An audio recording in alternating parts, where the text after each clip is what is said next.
Brebes merupakan salah satu kabupaten dengan jumlah penduduk terbesar yang ada di Jawa Tengah. Oleh karena itu, tim misteri Tukul mencoba mencari misteri yang belum terungkap di salah satu kabupaten Brebes.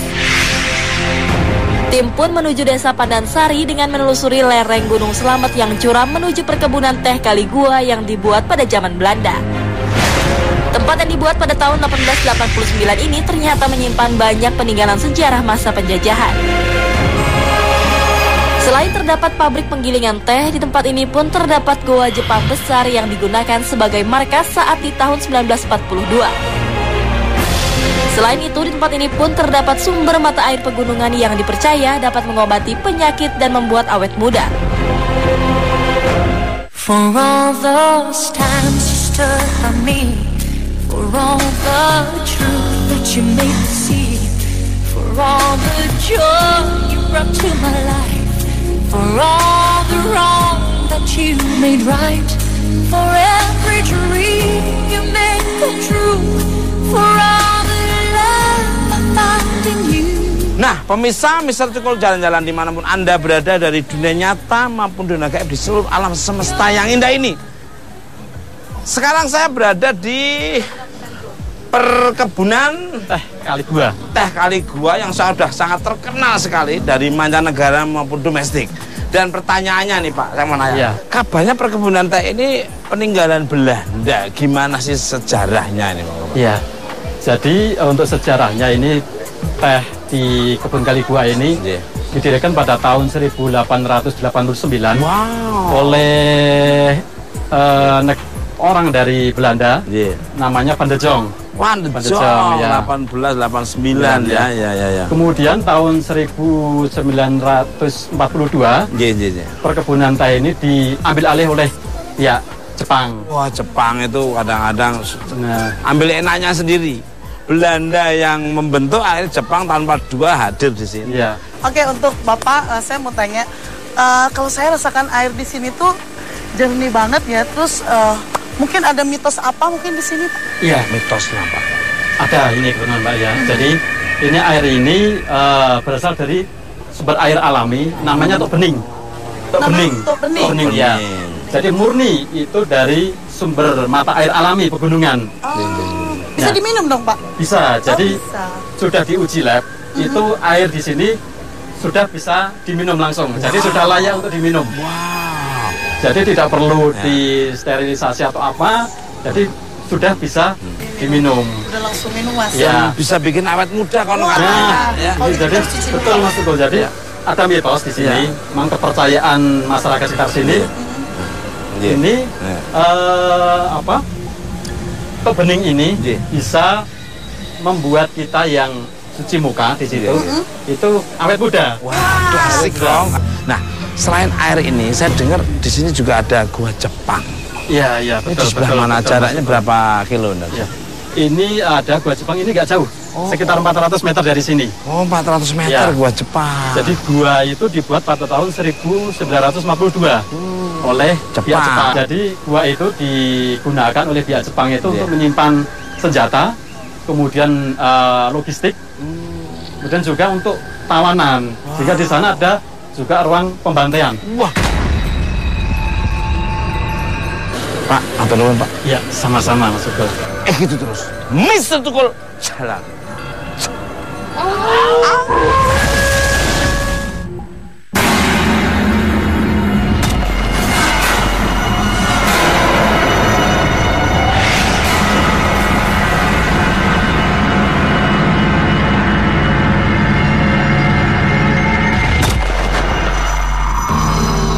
Dokutsu Nihon adalah sebutan untuk gua Jepang yang ada di perkebunan teh ini. Menurut catatan sejarah, lorong panjang bawah tanah ini dibangun oleh Komandan Murakami pada tahun 1942 dengan mewajibkan para pemuda daerah sekitar untuk ikut dalam pembangunan. Penggalian gua dilakukan secara terus-menerus tanpa jam istirahat. Apabila ada pekerja yang membangkang, maka siksaan yang merenggut nyawa akan mereka dapatkan. Tak heran bila kenangan pilu tersebut masih menghantui tempat ini sampai sekarang. Penindasan dialami bukan hanya oleh para pekerja paksa. Mereka pun menculik para wanita setempat dan mengurungnya dalam goa untuk dijadikan jugut Yanfu. yang merupakan sebutan bagi para wanita pemuas nafsu birahi para tentara Jepang. Konon sampai sekarang pengunjung dan juga penjaga tempat ini sering sekali mendengar suara tangisan pilu, erangan minta tolong, bahkan suara langkah kaki bercampur dentingan rantai penjara. Goa ini pun dihantui oleh sosok wanita berpakaian putih dan seonggok kepala yang seringkali terlihat menggelinding di beberapa sudut goa. Tak jarang pengunjung pun mengalami kerasukan secara misterius. Ini konon cerita dari teman-teman pengunjung juga yang saya alami di sini itu benar-benar istilahnya penampakan itu saya penasaran dari cerita orang yang pengunjung bilang seperti ini. Makanya ada penampakan, ada suara tangisan, ada orang teriak-teriak begitu. Nah saya buktiin waktu itu malam Jumat Kliwon kalau nggak salah. Iya malam Jumat Kliwon. Jam waktu itu habis Isya. Jam 7 lebih lah kurang lebihnya. Nah saya mencoba karena penasaran, kepengen buktiin. Karena kayak gitu, kebetulan saya lewat di tempat yang dulunya untuk pembantaian, di kamar pembantaian dari zaman Jepang. Tiba-tiba memang ada sosok terlihat kayak bayangan-bayangan itu. Saya waktu itu juga merinding untuk menyangka bener atau enggak. Ternyata saya telusuri lagi, melewati kamar yang sebelah, ada suara tangisan yang teriaknya kayak orang kesakitan, kayak minta tolong seperti itu. Ya, kayak orang histeri gitu.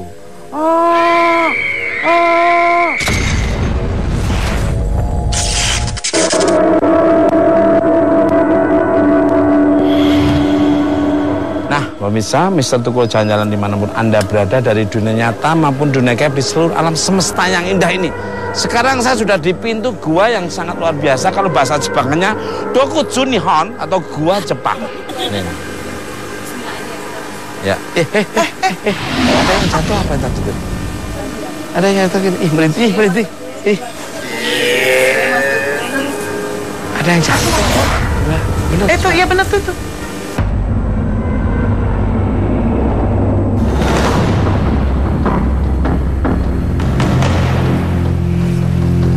Berarti kita posisi ada di sini.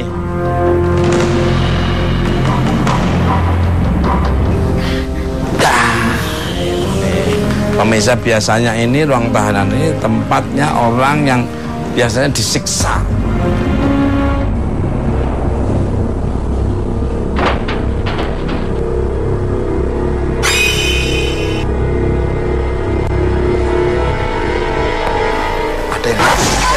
Ada yang duduk. Iya kursi tapi ada yang duduk itu. Sosoknya apa mas? Pakai pakaian Jepang. Wah yang ada di sana. Tuh lihat tuh.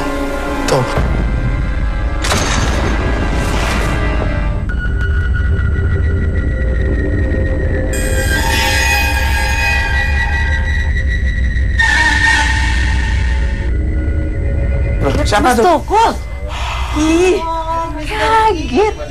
Aduh. Loh. Kirain siapa nih? Sini. Tukul. Loh, Mbak Rida kok ada di sini? Iya, aku tadi bersama Pak Salim sama Misteri dari penelusuran di dalam nih Mas. Banyak kejadian mistis yang kami alami. Oh gitu. Apa aja misalnya apa aja tuh? Ya biasanya sering kita dengar ada suara tangisan, ibu-ibu. Oh, ada tangisan ibu. Kadang kita seperti seolah dipegang gitu. Dengan apa tangan yang dingin gitu. Ya makanya misalnya Mister mau silakan masuk, nggak apa-apa. Barangkali mau sendirian silakan. Boleh Mas. Monggo. Gimana Mbak Jess? Kalau gitu Pak Salim nemenin saya bisa? Sama Mbak Rida ya. Misteri Kalau kemana? gitu saya sama Jessica. Kita ke sana Pak Salim ya. Monggo Misteri ke sini. Tapi mohon maaf jangan banyak guru, nanti barangkali ada sesuatu kami nggak bertanggung jawab. Monggo silakan. Padahal saya orangnya seneng bergurau. Ya tapi kalau khusus buat Mr. Tukul nggak apa-apa. Ada spesialnya. Pemirsa, seperti apa yang akan saya lihat bersama Mbak Rida dengan Pak Salim? Tempat gua yang sangat indah dan menarik untuk dipelajari tentang sejarah-sejarah. Kenapa kuenya ada di sini? Begitu terus, Mr. Tukul, cara. santri itu ada yang dibebaskan atau ada yang dibebaskan? Selebihnya, Pak? Selebihnya.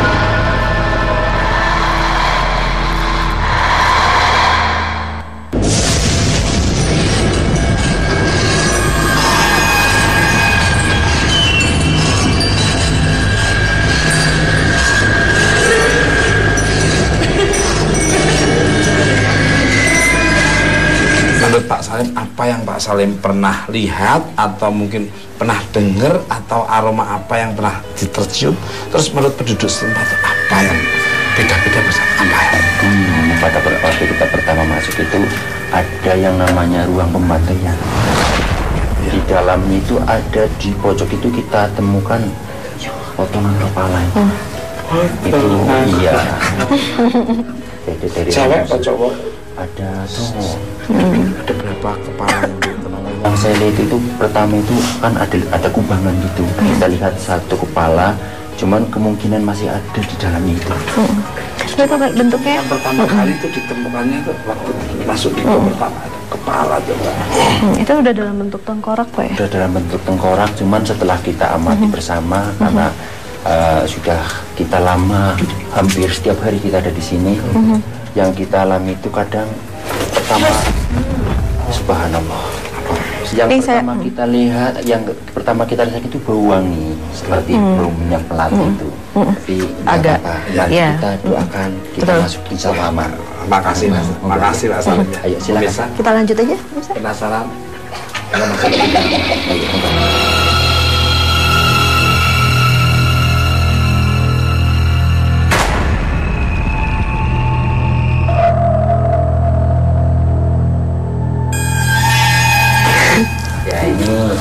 Ada semacam ruang tahan. Dalamannya sekitar kurang lebihnya 40 meter. Yang dulu ceritanya memuat sekitar 40 orang. Untuk karena pekerjaannya itu setiap hari atau setiap minggu itu katanya itu bergantian. Menurut penjajah Jepang itu biar ke dalam keseluruhannya itu tidak diketahui sehingga para romusanya itu bergantian. Kalau saya lihat sih ya. Jadi selain tahanan Romusa, saya melihat juga tahanan perang di sini. Jadi pada satu waktu nih berantem dengan sendirinya, terus ada yang meninggal. Enggak berantem Mas. Maksudnya nih dipadatkan gitu di sini. Jadi orang sampai buang air, buang air besar, buang air kecil semua di sini. Dan itu ada beberapa yang meninggal pada saat karena tidak tahan dengan kondisinya. Persis seperti ini Mas. Kondisinya persis seperti itu. Ada genangan air di sana. Ada beberapa yang meninggal karena sakit. Aku pengen ke sana Mas. Cuman aku kayak nggak tahan nih kalau sendiri. Saya coba mau panggil Ahmad nih Mas ya, untuk dampingin. Ini Ahmad.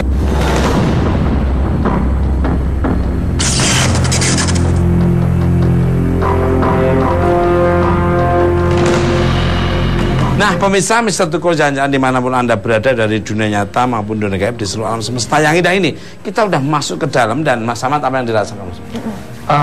Banyak suara cerita-cerita di dalam. Bener kan? Memang ini auranya baunya tercampur dengan ya kotoran-kotoran lainnya juga. Itu sempat banyak darah juga di dalam sih. Karena ada sempat kayak ada pertikaian antar ini, jadi dia ketangkap tuh gara-gara salah satu temennya. Betul. Karena ada juga warga Belanda juga ya. Ya. Warga Belanda di sini. Warga Belanda ikut dia. Ada terjadi pertemuan juga dan saya kalau yang pukul sebelahnya dijadukin ke tembok ke sebelah kiri sini. Kepalanya. Darah tembok.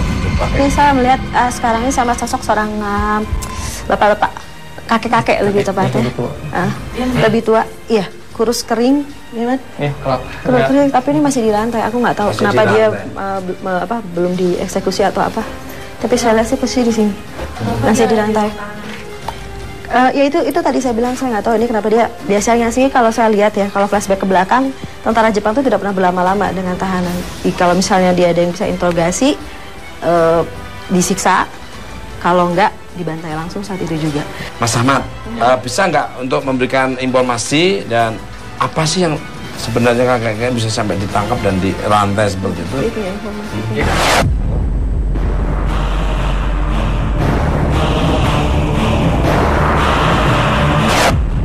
Kondisi kedinginan dan kedinginan kayak udah kulit sama tulang ya. Oke. Anda Muslim, assalamualaikum. Makanya dia seseorang muslim. Bapak dengan siapa namanya Pak? Dengan siapa namanya Pak? Iya. Dengan siapa Pak? Pak siapa Bapak? Bapak berapa lama ditahan di sini?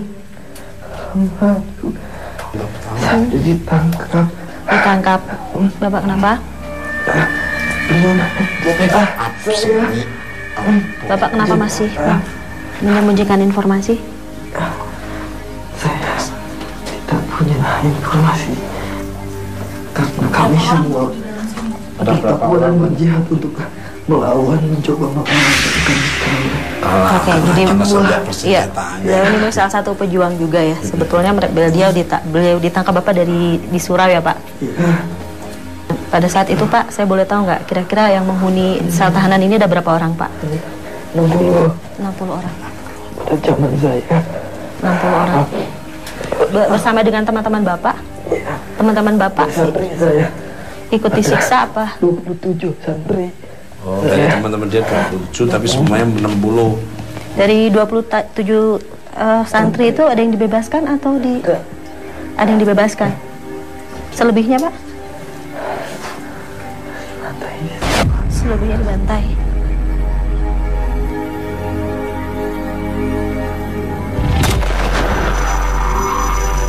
Ya, pemirsa kita akan menelusuri tempat lagi. Mungkin kemana lagi Pak Salim? Kalau Bapak berkenan nanti ke ruang pembantaian. Ruang pembantaian pemirsa. Ini tahanan di pembantaian. Monggo ini. Mbak Rida, apa yang dirasakan Mbak Rida? Ini kita nyampe. Ini apa Mbak Rida yang dirasakan? Ini dulunya. Itu apa itu? Apa yang di ruang Mbak Rida? Ya, Mbak Rida yang rasakan. Jadi Pak Salim monggo. Apa Mbak Rida? Tempat apa? Komunikasi. Kenapa kok kaget? Ada apa Mbak Rida? Coba silakan apa yang Mbak rasakan di dalam lorong ini atau di ruangan ini. Enggak deh, nggak ngomongnya. Jadi saya lihat ada seorang wanita diikat di sini, diikat sama kebaya bajunya sendiri sampai ke atas terbuka. Posisi di sini, posisi terikat menghadap tembok, dan saya melihat kejadian di mana beliau diperkosa ya. Juga dulu kalau warga kita bertemu dengan tentara Jepang sebelum mereka bertemu, tapi kaum remaja putrinya itu dulu malah lumuran semacam tegam atau tapi kalau misalnya supaya dihindari ya, memang yang masih bersih itu yang menjadi kejahatan daripada. Kaki saya kenapa? Kaki saya kayak ya, kalau saya lihat di sini beliau minta tolong ya, jadi karena pada saat itu saya melihatnya iya kayak saya 2 kali nih, aku tadi mukul kan 2 kali tuh, jadi kayak ini mau masuk ya napasnya kayak gitu. Ini gimana kan? Pegangin.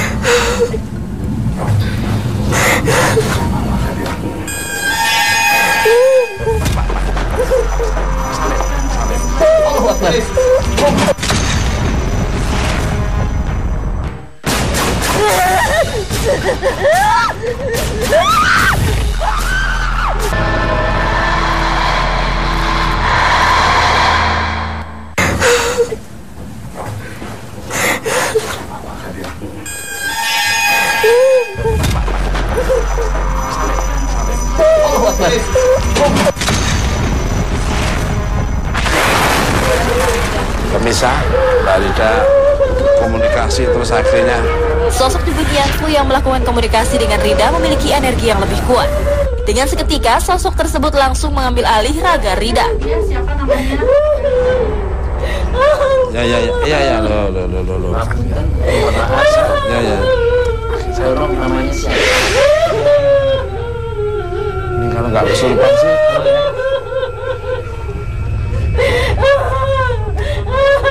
Iya. Tenang, bisa cerita pelan-pelan aja. Saya bantu doa ya biar kamu tenang ya. Tenang, tarik nafas. Tenang. Ya. Kami tidak akan menyiksa kamu. Sini. Ya. Ya. Wes. Tenang. Kami orang Indonesia tidak akan mengganggu. Kami hanya ingin tahu. Ya, pokoknya yang penting di terakhir aja kan. Dia malu dia. Dia udah tahu dari lo udah. Ya udah. Ya, pulang ya. Ya. Kita kirim doa, kamu keluar ya. Bismillah.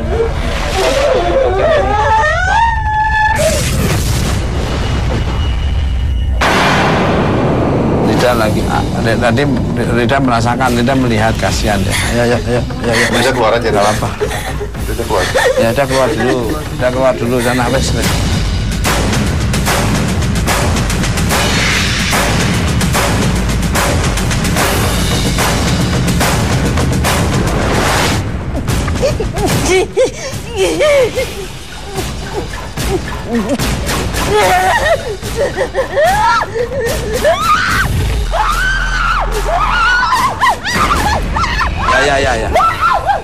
Waduh pemirsa, Rida dirasuki kembali oleh sosok wanita tadi.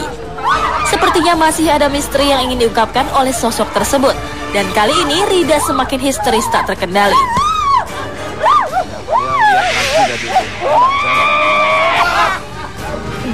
Dah. Sedikit. Kotor semua. Bangku. Oh, sini.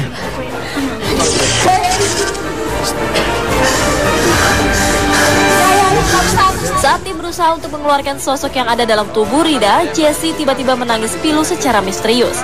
Seperti ada sosok lain yang menguasai raganya. Iya. Ya, karena kan energinya energi saya aja merinding. Ini ternyata yang Jegun yang poin tadi ini datang semua ke sini. Jadi ketika memang kejadiannya memang sangat tragis. Jadi ketika memang satu temannya yang kita bahas, yang lainnya langsung tiba-tiba. Ini sangat cukup tragis juga. Soalnya ada banyak beberapa. Jadi ada salah satu korban wanita yang benar-benar dia dibunuh, mau dibantai di belakang sini, tapi diperkosa dulu di sini, habis. Semua energinya kumpul. Pemirsa, karena keadaan semakin mencekam dan tidak nyaman, maka tim misteri Tukul akhirnya memutuskan untuk keluar dari gua Jepang ini.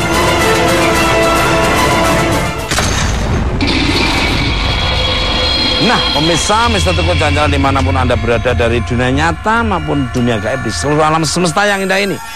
Tadi Mbak Rida sangat tertekan sekali dan histeris sekali. Tadi banyak tekanan-tekanan yang ada di dalam gua ini, energinya kuat. Mbak Rida 2 kali, sekali mungkin bisa dinetralisir, yang kedua dia teriak-teriak histeris. Dan sekarang menurut feeling dari tim Mr. Tukul jalan-jalan, kayaknya kita keluar dulu untuk melihat udara segar dulu, ya, berganti dulu oksigennya. Nah, sekarang alhamdulillah udah nyampe di luar. Kita tanya sekarang Mbak Rida, gimana kondisi sekarang Mbak Rida? Udah lumayan baik, Mas. Ya, udah baik ya. Mas Ahmad, apa tadi yang terjadi, Mas? Karena Mbak Rida perempuan, jadi pada saat itu saling merasakan. Ya, mungkin kejadiannya pakai hati. Kalau Pak Salim mau nambah apa? Ya betul. Itu aja, nanti misalnya Mbak udah aman, nyaman, mau melanjutkan perjalanan bersama Mr. Tukul dan kami selaku pemandu, silakan. Tapi kalau belum, nanti jangan dipaksa dulu. Ya, saya siap. Gimana? Masih siap? Allah Akbar, siap Pak. Amin. Ya, itu tadi kan juga energinya masuk ke Mbak Jessica segala kan? Jadi siap ya. Jadi pada saat itu gini Mas, tadi itu sempat saya merasakan memang itu luar biasa sekali ya, karena itu perempuan ya Mas kondisinya. Ya, beliau diculik dan kondisi sedang hamil Mas. Saya merasakan kondisi sedang hamil muda gitu kan, diperkosa banyak maksudnya jadi secara bergiliran gitu. Cuman yang saya nggak tahan, pelukan demi pelukan ya alami sampai salah satu dipotong. Itu seperti itu. Ya udah, jangan diterusin dah. Ya, oke, paham. Gimana? Pokoknya udah ya. Sudah, siap. Cuman biasa. Ya. Nah, pemirsa, Mbak Rida udah siap untuk menuju ke dalam lagi, tapi kita kayaknya komersial dulu. Nah, pemirsa penasaran? Ikuti terus, Mr. Tukul jalan.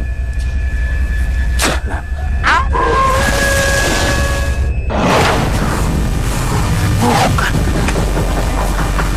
Dia memegang samurai.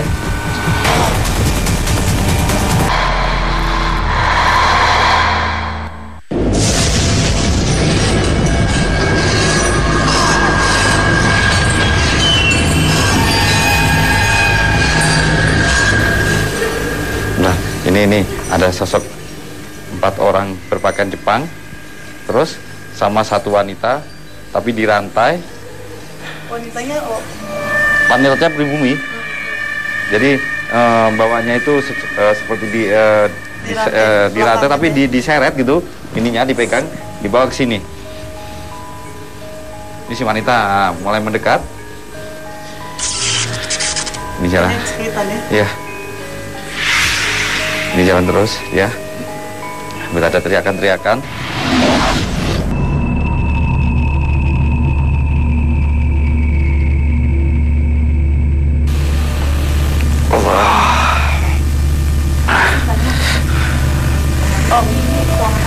Mister I, ini ruangan apa ya? Ini dulu ruangan tempat wanita pribumi dikumpulkan oleh Jepang di sini, dijadikan budaknya Jepang. Ya, jadi di tempat ini juga kadang si Jepang ini kalau udah mulai pikirannya mabuk, dia langsung aja nyamperin perempuan-perempuan yang ada di sini, dia dengan seenaknya sendiri memperkosa di sini. Ini ada ruang lagi. Tadi saya ke sini ditemani juru kunci gua ini bernama Pak Salim. Di sini adalah ruangan daripada komandan Jepang. Komandan Jepang. Iya. Dia mengatakan, Pak Salim mengatakan bahwa komandan Jepang itu bernama Murakami. Tapi kalau saya lihat di sini ini ada dua komandan. Tapi yang kalau komandan Murakami ini orangnya nggak jahat, cuma yang satu komandan yang satu ini yang jahat. Yang satunya malah yang jahat. Yang jahat dia sering-sering ya melakukan pemerkosaan pada perempuan-perempuan yang dipilihnya. Terus mama anak buahnya melakukan pemerkosaan terhadap wanita-wanita Indonesia, dia malah mendukung. Cuma kalau komandan Murakami hanya diam aja, dia nggak bisa berbuat apa-apa karena pangkatnya itu masih di bawah komandan yang satu ini. Gitu. Oh, jadi dia nggak bisa berkutik ya? Dia hanya diam aja, cuma hanya memandang aja gitu. Jadi nggak bisa apa-apa. Mister Lee, kalau boleh tahu nama komandan yang satu lagi itu siapa ya?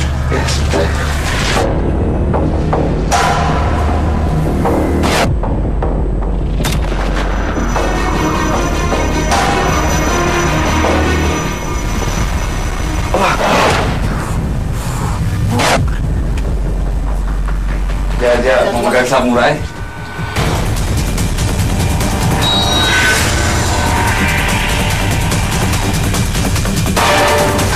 Mister gimana?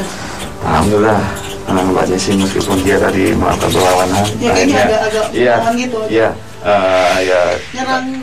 nyerang saya ya karena dia kan memang tabiatnya orang yang sangat kejam gitu. Tapi alhamdulillah saya dapat namanya seperti ya dengan cara saya paksa gitu. Dia bernama Kapten Hirohito Kagawa. Kapten Hirohito Kagawa. Iya, dia mengatakan itu. Tapi dia memang kejam itu memang satu memang tabiatnya, tapi nomor 2 karena keadaannya.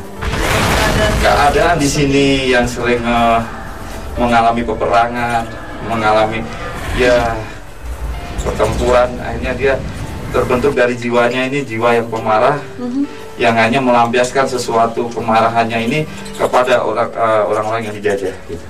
Gitu, termasuk ke wanita-wanita ini. Mister I, kalau boleh tahu yang 2 komandan itu meninggal di gua ini atau di luar? Kalau saya lihat komandan ini dua-duanya ini, yang satu ini matinya itu di luar. Di luar gua ini? Iya. Kalau yang satunya nggak di dalam, tapi dia di sebelah sana. Kalau saya lihat, dia melakukan harakiri. Bunuh diri? Iya.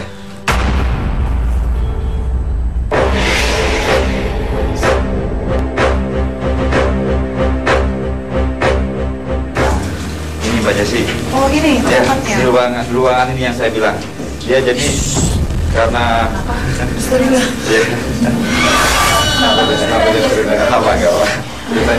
yang hitam-hitam gitu. Ya, jadi dia di sini persis sebelah sana. dia menghadap ke sana, menghadap ke matahari, menghadap ke keyakinannya orang Jepang. Menghadap matahari, dia duduk bersimpu, dia memegang samurai yang sepanjang ini ditusukkan dia melakukan perang kiri karena udah merasa dia nggak bisa melawan lagi, karena semua prajuritnya banyak yang mati. Dia sudah punya pikiran bahwa dia pasti akan kalah. Daripada dia ditangkap atau mati memalukan, lebih baik dia bunuh diri. Kalau gitu Mbak Desi, saya akan melukiskan di makhluk-makhluk yang ada di gua ini, apapun nanti bentuknya, insya Allah nanti akan bisa dilihat oleh pemirsa.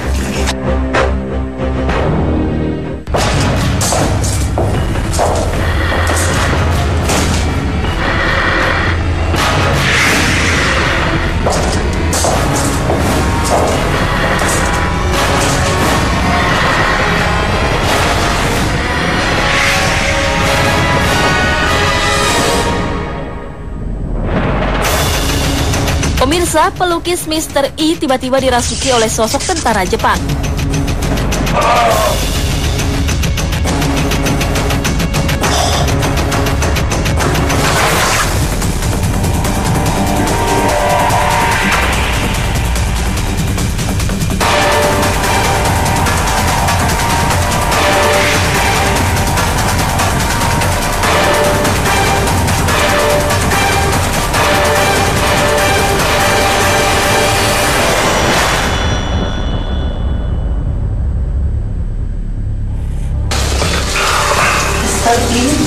Oke, Mr. I, bisa dijelaskan mungkin ya lukisannya?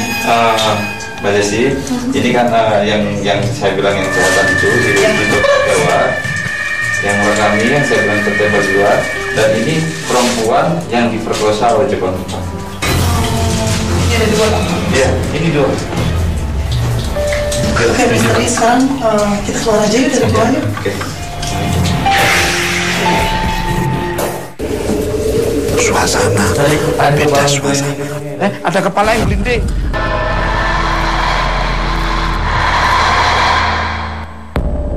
Pak, ya, Pak. Ayo, monggo silakan. Oh, luar biasa sekali. Ya. Sini Mbak Rida. Mat, tolong dijaga Mbak Rida, Mat. Kita lanjutkan perjalanan ke tempat yang kita rencanakan, ke ruang pembantaian. Oh iya. Nah, pemirsa, kita langsung aja menuju ke ruang pembantaian. Ayo, silakan.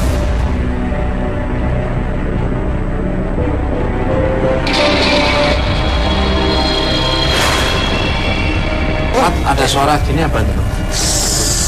Ya, betul. Aku dengar, Mas. Saya bukan aja sih ada menggeram. Kita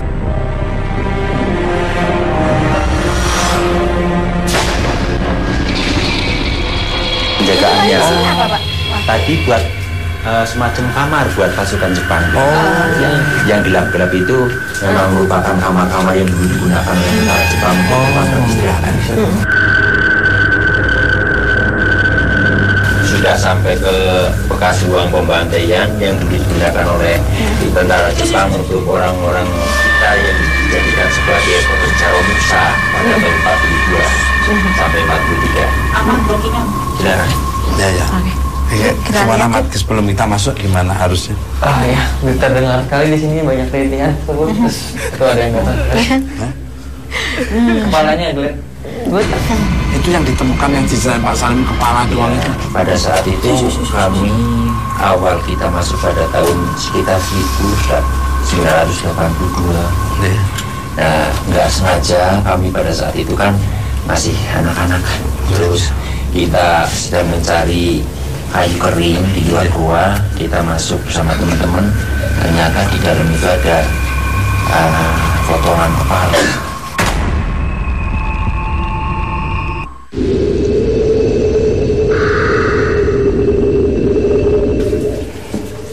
Suasana beda suasana.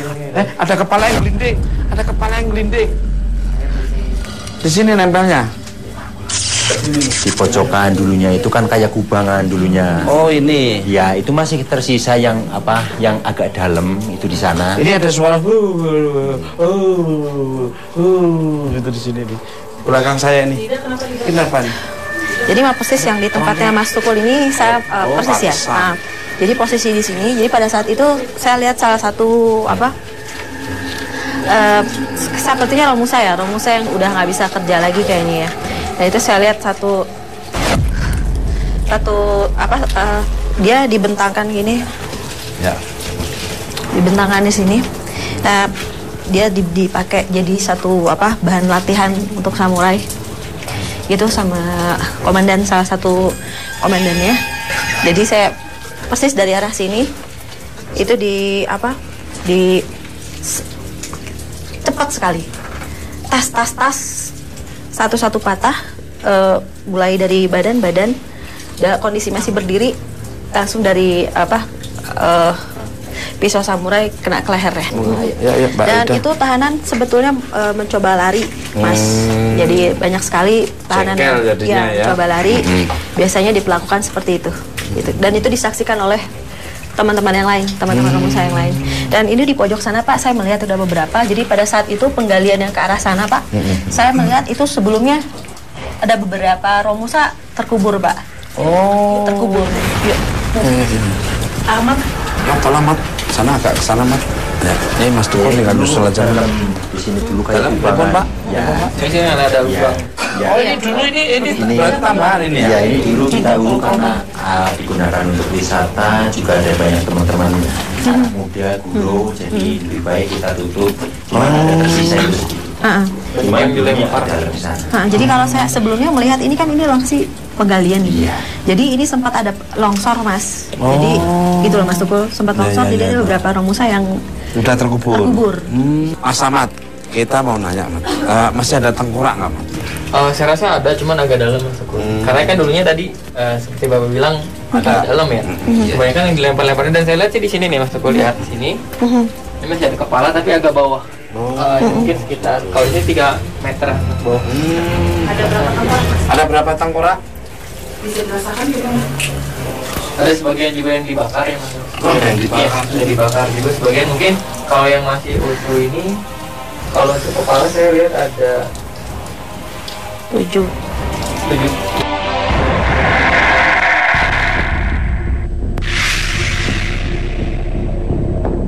Mana? Ini jadi gini loh. Sebetulnya dia kan posisi dibuangnya bagian-bagian tubuh itu sebelah sana. Kuburnya sebelah sana. Dan jadi lokasi ini itu lokasi mereka gitu. Beliau kadang-kadang mereka naik ke atas, ya astralnya itu terbang sini, Mas, sekitar sini gitu loh.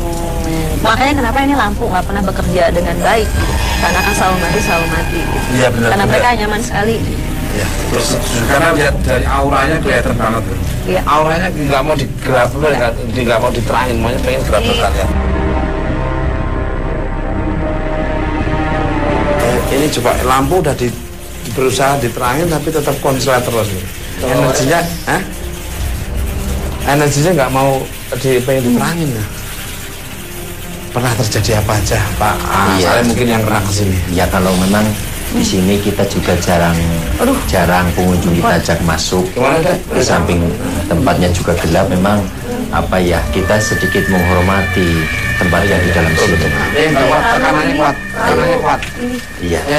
Awas, tekanannya kuat. Ya. Saya ngerasa. Tekan kuat. Silakan di depan dulu. Pak Salim aja bilang, nggak pernah kesini ya, nggak kepengen mengajak di sini. Nah, pemirsa Mr. Tukul Jalan-Jalan dimanapun Anda berada, ini tadi Pak Salim dan Mbak Rida menyarankan kita agak keluar saja karena Mbak Rida tadi sudah merasa nggak kuat dan Pak Salim juga jarang untuk menuju ke sini ya, nggak mau sekali. Itu sebetulnya apa, Mas? Energi kedukaannya itu sangat ini, Mas Tukul. Jadi memang udah pasrah aja karena memang di situ tepat menjelang kematian. Jadi presentasi selamatnya itu untuk aman tuh kecil sekali. Saya rasa hampir nggak ada. Semuanya. Pak Salim, saya mau ucapkan terima kasih. Kalau ada sesuatu yang kurang berkenan, kami tim Mr. Tukul Jalan-Jalan mohon maaf atas kunjungannya kami di sini. Tapi paling tidak saya ucapkan terima kasih atas waktunya maupun tempat yang bisa diberikan informasi kepada pemirsa yang bisa diambil sisi positif. Iya. kita mau nyari Mr. E dulu ya sama Jessica. Kayak tadi dia penelusuran. Terus apa yang Linting. Pak, sana dulu monggo silakan.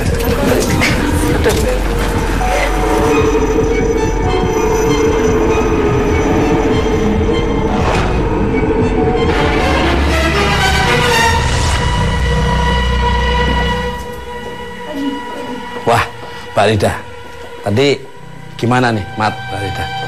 Sangat serem banget ya, Dak.